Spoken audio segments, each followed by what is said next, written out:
We'll start on Tudor before we get on to Kinski. Okay. I know that you think he has to go now. Yeah. In fact, you were telling me you think he should have gone already. Yeah, I can't believe he's not gone. That's the worrying thing for me, Tom. How is it not breaking news that he's gone? 10 o'clock, 9 a.m, he should have been out the door. I can't believe that he is still there. I cannot believe Tottenham have not come out with a statement. This guy cannot be involved with this football club anymore. He can't be around these players. These players are absolutely gone. The way they've played last night says that they've checked out. You have to get rid of him. He can't be going into the training ground today and taking another session.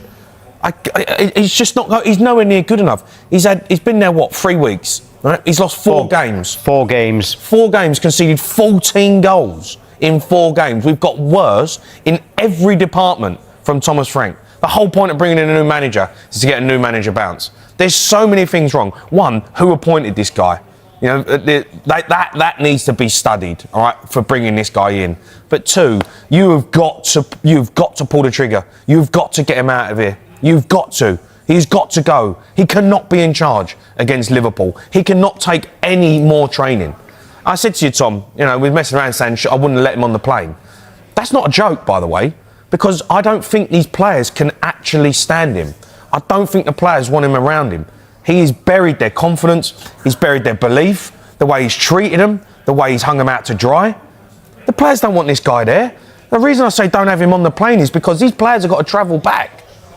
And they've got to stand this manager again. This guy, you give him another training session. If you give him another meeting, these players have got to sit there and go, oh, here we go again.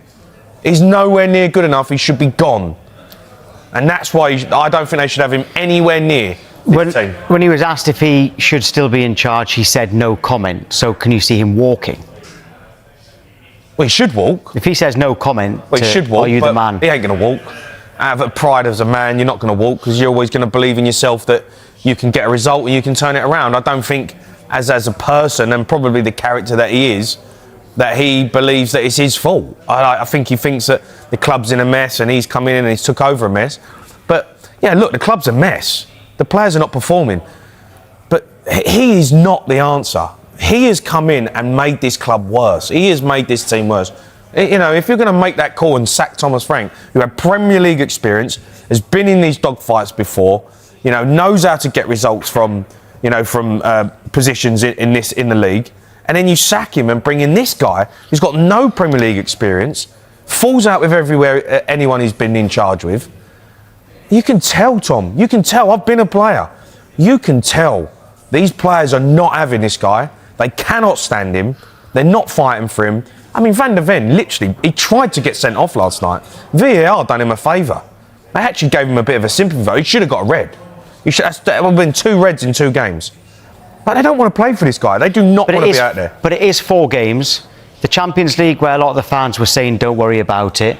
Arsenal, I disagree with this, but a lot of people said that Arsenal was a free hit. There's 2 of those 4 games. They're not free hits, Tom. Well, I agree with that, but a lot of people said it was. So yeah, but 4 games. Let's put that down to 2 games, really. Arsenal are a way better football club than us, right? We get that. They're in a different. But it's the manner of the defeats, Tom. It's the manner you're getting beat.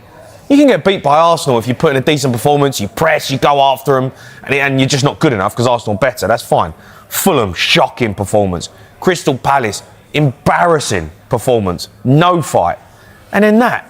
Tactics all over the place. 3-4-3, playing Kinski. Players not fighting, not getting close. It's the manner you get beat. You're 4-0 down after 20 minutes. Is there no fight Tudor or the players? No, listen, the fight comes from the players, of course, but it also comes from the manager. If you set a team up like we did, when I saw that team sheet come out, I looked on the Sky app and I see the team, I laughed. I actually laughed. Kinski in goal in a Champions League. In a Champions League knockout. A lot of fans were calling for Vicario to be dropped, though. Yeah, because... And he did drop him, and he put him back on 17 minutes later. But a lot of people were saying... Vicario, Tom, because he's not playing well, but Kinski was never the answer. He is not the answer. I'll tell you now. I've watched Kinski play. He is not. You do not play King. He's 22 years old for one. You do not play Kinski in a Champions League knockout game against Atletico Madrid away from home. You just don't. You play him in a Carabao Cup fixture, you know, during the start of the season when you want to try and get him some development. You do not put him and throw him under the bus in that game. You can't. And listen, he's had a stinker. Of course he has. But the tactics were absolutely unbelievable. 3-4-3. 2 in midfield against Atletico Madrid. Are you having a laugh? You're playing against one of the best teams in the Liga. So in terms of picking Kinski, you don't think he should have done. What about subbing him after 17 minutes? I don't get... Look, he shouldn't have picked him. He shouldn't have started him. He's made that decision. He obviously didn't believe in the decision because he was prepared to take him off after 15 minutes. I don't necessarily disagree with taking him off. He was gone. The first one, it can happen. Sort your feet out. Come on, guys. Slipping like Bambi on ice out there. You know, you're a keeper. I'm hoping he had studs on. There obviously was a bit of a problem with the pitch. But, then Van der Ven slips. But the third goal, come on. Like, on a human level, I get it. Like, as a young lad, I've been there. We've all had stinkers. But come on, you're the number 2 goalkeeper at Tottenham. You're a professional goalie. This ain't an under-11s match where you come on and put your arm around, don't worry, lad, we got next week. You're playing for Tottenham. You're a professional goalkeeper. He's probably on £1 million a year. Like, come on, he's a proper goalkeeper. You can't kick the ball. You're scuffing your lines.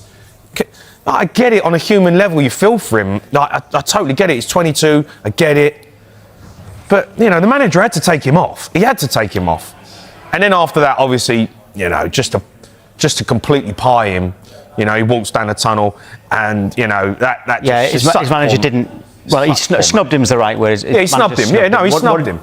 You've said that you thought that was the worst bit. Yeah, because, listen, he's had a nightmare. He's made Sounds ridiculous, but did he need a hug? Yeah, of course he needed a hug. I know it sounds like, of course he what's he going on about, but... Obviously he's let him down. The manager, when you put a player on there, take your opportunity, come on, help me out.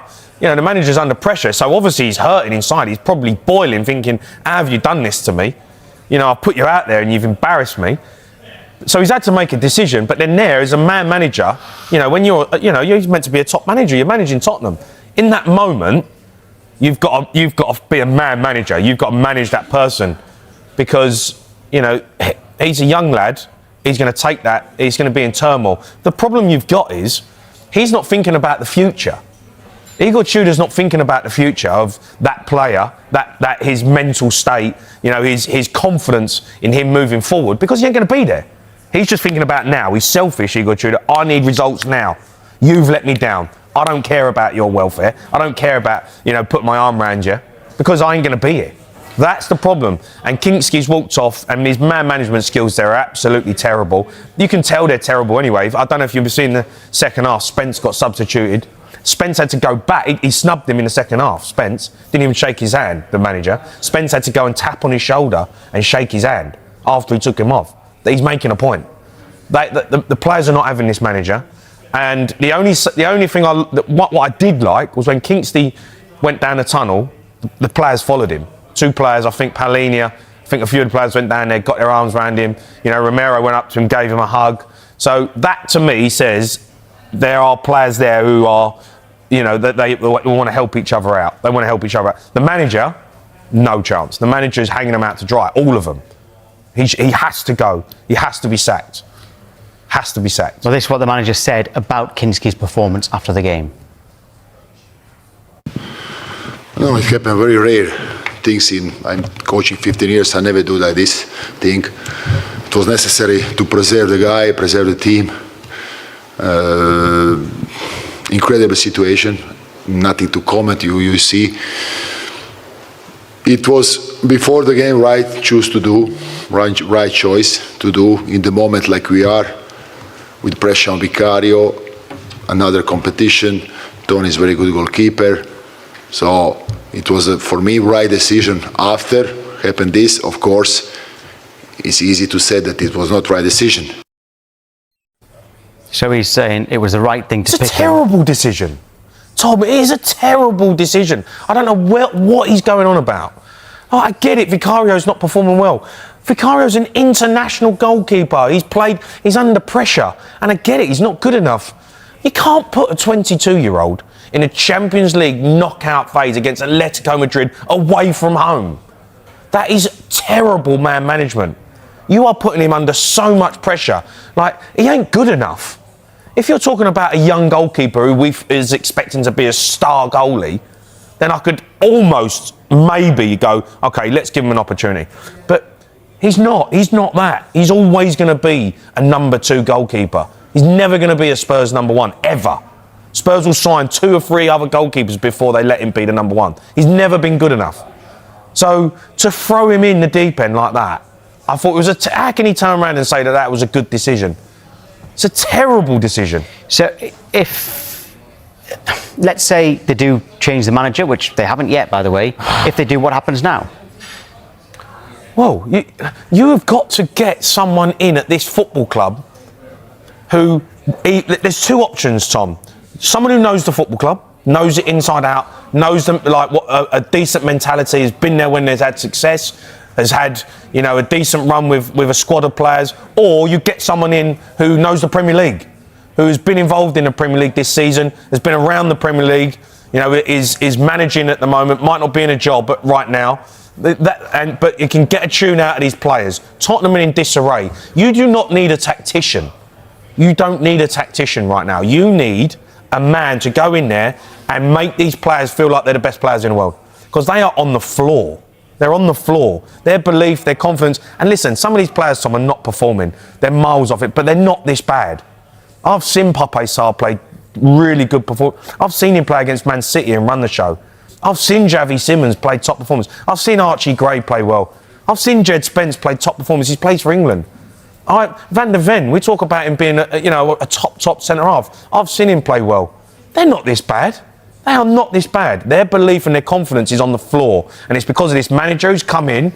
He's coming all guns blazing. He digs them out. He's dug them out in the press. He's telling us everything that's bad about the team. And he's not brought any positivity to the football club whatsoever. So 2 options for me, 2 names. Harry Redknapp. I'll say it and I'll say it again. All right, he's been out of the game. But he knows the football club. He knows what it means to win. He's a great man manager. He'll give the boys confidence and they'll respect him because of what he's done at the football club before. Or Sean Dyche. I'll get Sean Dyche. Because Sean Dyche, I thought he was doing all right at Nottingham Forest, but they've sacked him. Sean Dyche, you could get him in. He's been involved in the Premier League this season. He knows the tactics of every team. You can get him in. He's a man manager. He will get the lads on side. He's good in the press. I think the lads will get a tune out of him. I don't think he'll beat around the bush with them, but I think he'll make them feel good. You don't need someone in to come in and try and play 3-4-3 and try and play these tactics and try and outsmart the other team. You need someone who's going to come in with a bit of passion, a bit of fight, set a team up, play the best players in their best position and go and express yourselves and go out and try and win some games. That's where I would go, but I'm not confident that this board and these people in charge at Tottenham have any clue about what the answer is.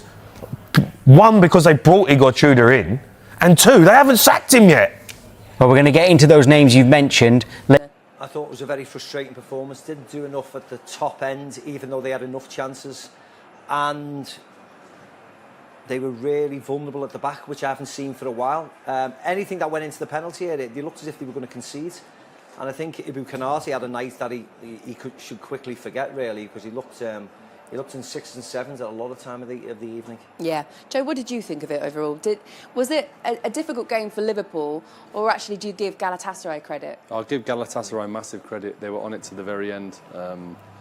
I think they deserved the win tonight. You know, Liverpool, I don't think Liverpool will be too concerned about the away leg, but I think on a 90, 95-minute performance, there are a few bad ones out there and something they want to get out of their system quickly.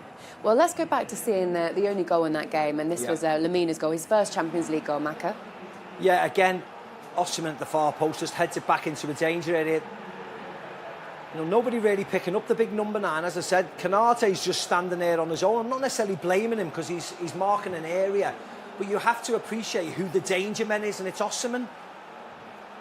And then Kerkez and Ekitike not doing enough to influence Lemina at all. Joe, this is the disallowed goal for Galatasaray with Osimhen offside. Konate's quite lucky here. Yeah, he is. It's not a good moment. Like I say, he had some really difficult moments tonight. It wasn't one of his best performances. I think it's Yilmaz who's offside. And as he makes that direct approach to the ball there, I know he's not involved in it, and the 2 guys that are directly involved are not offside. But yeah, I think Konate will be absolutely delighted to look up and see that flag up. This is where perhaps he's been unlucky, Maka? Yeah, and I think Liverpool should have been awarded the goal, Laura, to be honest, because if we all slow it down, which we will do now, you see Konate goes up, it brushes his hands onto Davinson Sanchez's head, as you can clearly see, but the ball then hits the goalkeeper and is going away from goal. You'll see it, and it actually hits Virgil van Dijk and then goes, this is the better angle, Sanchez onto the goalkeeper's leg, then onto Van Dijk's heel, back onto the goalkeeper's backside, and then it spins into the net. So actually, accidentally brushing off Konate's hands, it doesn't go directly into the goal. It probably should have stood. Saying that, I don't think Liverpool actually deserved a draw because they need to liven up. At Anfield, they have to be infinitely much better than they were tonight. They will be, because the crowd will go crazy. It wasn't good enough tonight. OK, guys, getting a little bit lively behind. Our third booking over the course, so he'll be gone. Osimhen might be a doubt now as well. And it should be mentioned, Galatasaray were pretty shambolic away against Juventus in the last round. That's why there might be optimism for Liverpool fans, not necessarily how they performed tonight. No, I think history tells you in this competition that Galatasaray are a really tough team to play against at home. When they go away, they lose all concentration, they lose their patience, they get a bit off the hook worse than you do to get a player sent off. So I really fancy Liverpool away from home. But it was a game of playing on people's mistakes tonight for both teams. They were making mistakes, Liverpool was making mistakes. Liverpool could have 3 goals in the first 5 minutes. Galatasaray should have had some more goals as well. It was just a strange performance for a Champions League game, that. Any positives for Liverpool besides the Anfield factor in the second leg? Well, anything from tonight, do you think? I think the biggest positive is again the back four. You mentioned Sanchez now misses the second game. Don't know if it's a good thing or a bad thing, because I think they gave up so many opportunities. Not clear-cut opportunities. I think Ekatiki's probably the biggest chance of the game, and the goalkeeper makes a brilliant save in a 1v1 situation. But again, Nicky's right. There's so many mistakes from both teams. You know, sloppy passes into midfield. You know, bubbling stuff. And this is the Champions League last 16. You know, the standard was poor from both teams really. But I really do think at home next week they can't be that poor, Liverpool, in the home leg at Anfield. European nights are very, very special, and I think they'll have enough to go through. Keep saying it though. Keep saying it that Liverpool this season can't be as poor as this next week. Pretty special here as well. Galatasaray in front of their own fans. They've got the kids out and everything. They seem to feel pretty good about themselves. A few of the players were really clenching the fists at full time. They're backing themselves, Kenny. No, I'll give these a bit of credit. They actually surprised me in terms of the quality of their attack and play. Not just talk about Osimhen, we all knew how good he was, but off the flanks, Yilmaz and Noah Lang, they really positive in terms of everything they did. Put good quality crosses into the box, and that front three from Galatasaray far more effective than the Liverpool front three over the course of 90 minutes. Yeah, I think that what you're looking at here, you're looking at the respect of Liverpool's football club, the history of that football club, and I think that's why they're celebrating so much. I don't think they're celebrating thinking they're going through by any stretch of the imagination, but it's a great result for them. It's a big scalp. A big scalp, only one leg so far, but well deserved from Galatasaray's point of view. You could see Arne Slot and some of the Liverpool players giving out to the referee, but Galatasaray could have a few qualms about their goal being disallowed. So you wouldn't be pinning this on the ref, would you? Probably after the break, but I think the officials got both decisions just right. I mean, we think on the first one, on Galatasaray's goal, we think Yilmaz is given an offside because he sort of tracks across Robertson perhaps and blocks off his line of clearance. Perhaps, we don't know. We'll have a look after the break. And again, we do think that it's come off Konate's arm for the Liverpool goal that was disallowed. So I don't think Arne Slot and his team can have too many complaints. No, chaotic kind of a night in the end.